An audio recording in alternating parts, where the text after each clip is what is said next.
Najprv sa uistíte, že je prodĺžka v elektrike. Potom sa stlačí tento gombík. Keď sa stlačí tento gombík, tak sa tu začnú rozsviecovať svetlá. Pozrite sa, či je tu na vzadu voda. Keď nie je, treba doplniť. A sa to vysunie, zasunie. Takže idem doplniť vodu. Vodu doplňajte maximálne po úroveň rysky max. Zase sa to len takto zozadu zasunie. Nacvakne.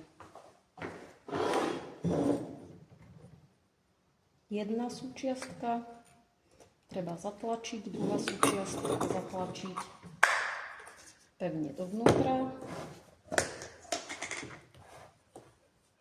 Jedna zarovnaná naberačka. Vysypete, sklepnete, zľahka zatlačíte.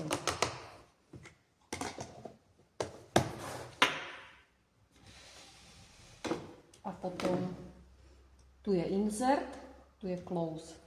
Takže na strane insert to založím, otočím až do close, keď to už nepôjde ďalej. Položím hrnek. Stlačte menšie množstvo vody, väčšie množstvo vody.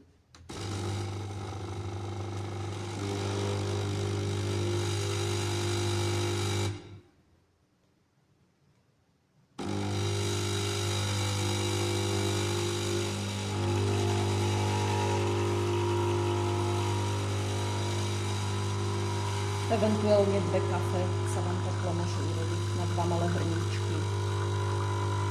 Keď budete mať pocit, že už je vody hodne, buď sa vypne sama, ako teraz, alebo môžete stlačiť ten čudlík. Prípadne ho stlačiť ešte raz, keby ste chceli dopúšťať vodu. Poté, čo máte kávu hotovú, vytiahnete hrneček, opäť najprv do polohy insert, vyberú a teraz môžem ísť umyť toto. Umýva sa to tak, že ten loger vyhodíte do koša, nie do umývadla. Takže idem ho odniesť do koša. Rozoberiete to, jedno, druhé, aj to vnútro. Tak. A všetko poriadne vymiete. Potom, čo všetky 3 časti umiete, tak ich položte a nechajte voľne vysušiť.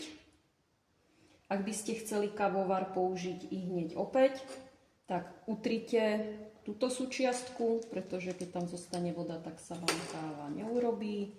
Utrite túto súčiastku, zaklapnite takhle, zaklapnite takto a môžete proces opakovať. Vždycky po použití nechajte túto nádobku pripravenú, čistú pre ďalšieho.